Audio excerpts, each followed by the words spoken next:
Welcome to English Mindset. I'm Jessica, and I'm so glad you're here. Today's episode is designed for advanced learners, the C1 listeners who want more than vocabulary lists and grammar drills. You want nuance. You want rhythm. You want the music behind the words, intention, tone, subtext, and the small choices that make speech feel alive. So settle in. Breathe. Let the language wash over you and let your ears notice not only what people say, but how they say it and why it matters. Throughout this episode, you'll hear stories and mini conversations drawn from everyday life and professional settings, situations where a single decision, a small adjustment, or a calm word changes the result. As you listen, keep asking yourself, what motivates the speaker? What emotions are present? What details signal respect, confidence, or care? This is the level where you don't just understand English, you inhabit it. We'll begin with Daniel, a software engineer who traded office buzz for the hush of home. The morning his company went fully remote, he placed his desk by a sunlit window, brewed coffee that tasted like optimism, and opened his laptop to a calendar so empty it felt like freedom. By late morning, that same freedom felt like quicksand. Without the subtle pressure of colleagues moving around him, Daniel's focus slipped, his to-do list grew fuzzy at the edges. He tried working faster and only felt more scattered. So he did something surprisingly difficult. He stopped. He wrote a short schedule on a sticky note, code from 9 to 10, review from 10 to 10:30, short break, then the next focused sprint. After lunch, he stepped outside for 10 minutes, not to run or to achieve anything, but simply to reset. The walk loosened the knot in his chest. When he sat down again, the window light hadn't changed, but his mind had. The tasks were the same, the pacing and attention were not. In the weeks that followed, he learned a quiet truth of remote work: you don't earn productivity by squeezing harder, you earn it by arranging your day so attention has somewhere to land. That lesson, designing your environment for the way your brain actually works, reappears in countless forms. Rachel, a graduate student invited to present at an international conference, learned at the moment technology refused to cooperate. She arrived early, tested the projector, checked her slide notes, and greeted a room that smelled faintly of coffee and carpet cleaner. Then, 5 minutes into the talk, the projector flickered and froze on an old slide. The audience waited. Rachel breathed. Instead of apologizing at length, she took one step to the side where the screen's glare didn't touch her face and told the story behind the data, the question her team started with, the failure that taught them the most, the signal they almost ignored. While a technician worked silently at the back, Rachel kept the thread alive with voice, posture, and eye contact.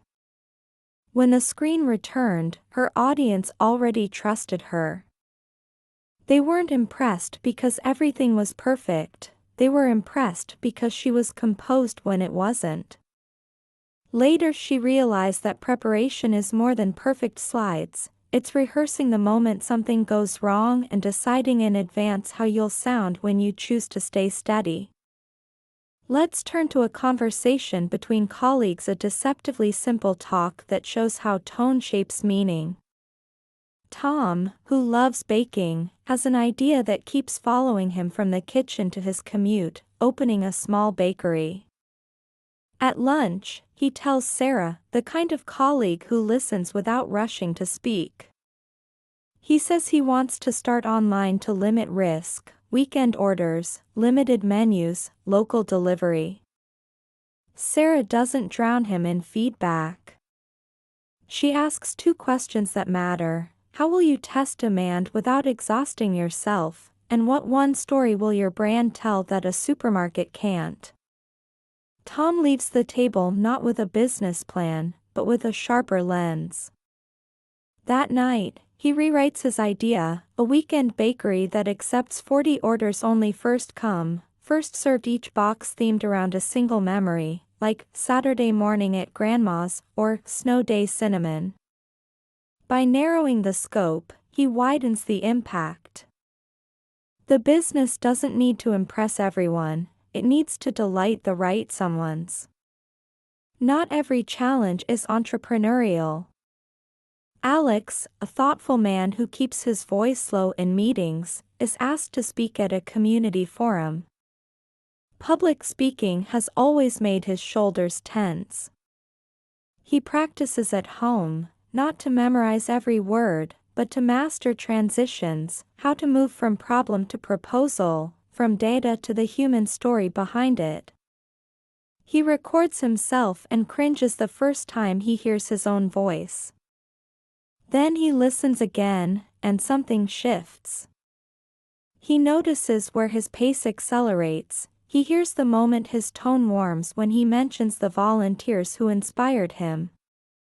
On the day of the forum, he arrives early and walks the space. He imagines generosity in the empty chairs. When he begins, he does not aim to impress, he aims to connect. He pauses after important sentences and lets silence do a small, invisible piece of work, the work of letting ideas land. The applause at the end is warm, but the real reward is subtler, the knowledge that confidence can be built like a bridge, one small, deliberate beam at a time. Jessica, another Jessica, this time a project manager, faces a different kind of performance, leadership in the middle of friction. Two talented team members, Jake and Olivia, are quietly locked in a tug-of-war over priorities, and their tension travels through the whole group like static. Instead of ignoring it, Jessica invites them to talk privately. She asks for each person's version of events without interruption. Then she reframes the decision not as who wins, but as what problem are we solving and what constraints are non-negotiable. The temperature in the room drops. They map the project on a whiteboard, dependencies first, egos second, and discover that the conflict isn't about respect, it's about unseen bottlenecks. Jessica assigns clear owners for each milestone and schedules short check-ins where the only agenda is, what changed, what blocked you, what decision do you need today? A week later, Jessica notices something you can't force in a meeting, two colleagues exchanging a small, genuine nod of respect. That nod is the moment a team begins to trust itself again. The same spirit, respect, attention, iterative improvement shows up in the quieter corners of life. Liam, an architect, is asked to redesign a community hall that hosts children's art classes in the morning and senior dances at night. At first his sketches are beautiful but inflexible. Then a friend suggests he think less like a sculptor and more like a choreographer, designed for movement, not just for a photograph. He includes sliding panels and modular seating that can be reconfigured in minutes. He picks materials that welcome fingerprints and scuffs because a hall without signs of use is a room no one loves enough to touch. When the project opens, Liam stands near the doorway and watches the most honest critics of public space children test the room with their bodies. They move chairs, create small stages, invent games in corners the drawings never predicted. Liam smiles. Good design is not what a room looks like at noon, it's what it allows at 9 in the morning and again at 9 at night. Ethan, who never thought of himself as a plants person, brings home 3 small pots from the market, a fern with courage, a stubborn rubber tree, and a basil plant that smells like summer. The first week, he overwaters. The leaves droop, and he mutters that he must not have the plant gene. Instead of giving up, he learns to read the signs. Not every yellow leaf is a crisis, not every dry day is an emergency. He moves a pot to brighter light, turns another away from a draft, sets a simple reminder for watering on Sundays. A month later, the basil leaves are bold enough to flavor dinner, and the rubber tree leans confidently toward the window. Learning, he realizes, is rarely dramatic. It happens in adjustments so small you only notice them when you look back and see the line you walked. Now listen to Olivia, whose calendar says Flight 715 3 cities, 4 days. The itinerary is tight, the expectations are tighter. On the train to the airport, she rehearses not just the pitch but the pauses where she will ask a client to elaborate, the questions that signal she understands their constraints. In the hotel, she does a small ritual that anchors her. She lays out tomorrow's clothes, charges her devices, writes 3 priorities on the first page of a notebook. When turbulence rattles the plane on the final leg, she closes her eyes and breathes in for 4, out for 6. The trip is not easy. Lost luggage on day 2, a projector with a personality on day 3, but the meetings go well because Olivia stays with the work she can control and lets the rest be weather. The trip teaches her the difference between stress and effort. Stress is a story your body tells when it thinks you're in danger. Effort is the calibrated use of energy towards something you chose. Sophia and Daniel take a weekend trip to a mountain village, not for views, though the views are generous, but to meet the people whose craft keeps the place alive. On a trail, they take a wrong turn and end up in a small workshop where an artisan teaches them, laughing kindly at their clumsy first attempts. In the evening, they sit by a fire that smells of pine and listen to stories older than their city lives. Travel, they realize, is not an escape, it's an encounter with the precise way other people solve their lives. That recognition travels home with them and makes ordinary routines feel newly chosen rather than automatic. Back in the city, Nathan, a civil engineer, manages a bridge project where deadlines and safety have to share the same sentence. Rain does not respect schedules. Neither do supply chains. Nathan learns to do 2 hard things at once: protect the non-negotiables and stay flexible with everything else. On some afternoons, he takes a 10-minute walk not because he has time, but because he understands the math of attention. A short reset that prevents a long mistake is an efficient use of minutes. He keeps a small notebook where he records the decisions that mattered and the reasons behind them. This habit, unglamorous and powerful, turns hindsight into a teacher he can consult tomorrow. Olivia, a freelance writer with a deadline that hums like a fluorescent light, faces a different kind of bridge, the one between research and narrative. She interviews people whose stories could carry the piece if she lets them speak plainly enough.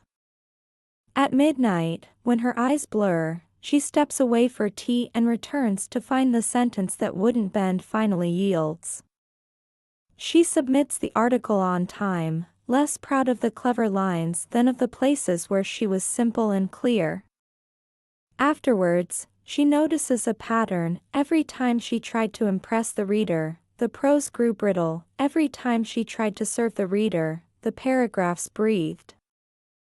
In another office, Marcus and Hannah face a client who keeps changing requirements. Frustration is a natural resource. They decide not to burn it. Instead, they set micro milestones and document every agreement in 1 page of plain English. They end each call with the same sentence: "Here's what we think we heard you say, please correct us if we're wrong." The client feels respected, the team feels sane. Good processes don't eliminate uncertainty, they make it navigable. Sophia, an event coordinator, plans an international conference where everything is 2 steps more complicated than usual. She builds a checklist that becomes a map others can follow when she's answering questions somewhere else. She does a run through the night before, pretending to be the first attendee. How would I know where to go? What would reassure me that I belong here? The conference opens, and the small kindnesses she designed: clear signage, warm volunteers, water stations that appear exactly when people think they might need them, do their quiet work. The keynote speaker thanks her afterward, not for the perfect program, but for the feeling that someone was thinking about the human beings moving through it. Liam decides to learn French, not to impress anyone, but because he's always wanted to order bread in Paris with the right vowel. He studies vocabulary and listens to podcasts, but the real breakthrough comes when he lets himself sound imperfect with another human. He schedules a 15-minute video chat where the rule is, keep the conversation moving even if the grammar limps. His progress is measured not by test scores but by laughter, the kind that happens when you find a word you didn't know you had and it's good enough to carry your meaning across. Ethan reorganizes a home office that had become a museum of postponed decisions. He clears the desk and discovers that an uncluttered surface does something almost magical to the mind: it invites beginning. He adds a plant, changes the angle of a lamp, and tapes a small card at eye level with 5 words he wants to live by this season: clarity, patience, momentum, kindness, finish. The card is not a command, it's a companion. Alex, a developer stuck on a bug that refuses to yield to logic, explains the problem out loud to a friend who doesn't code. Mid-sentence, he hears his own assumption, an assumption he didn't realize he was making, collapse. He corrects one line, then another, and the program runs. The fix feels less like brilliance and more like humility, the willingness to say, maybe I don't understand this as well as I think, and then to test that possibility. Jessica organizes a charity book drive at school and watches timelines slip the way they do with volunteer projects. Instead of blaming, she adapts, cuts non-essential tasks, and drives the donations herself when a delivery falls through. The event succeeds not because everything went right, but because she kept returning to the purpose when plans stalled. People sense that kind of sincerity. They lean in. James runs a small cafe and dreams of opening in another city. The research is dull and exacting: permits, suppliers, contracts. When the plan seems too heavy to lift, he makes one call, then another, and builds a chain of small confirmations that add up to confidence.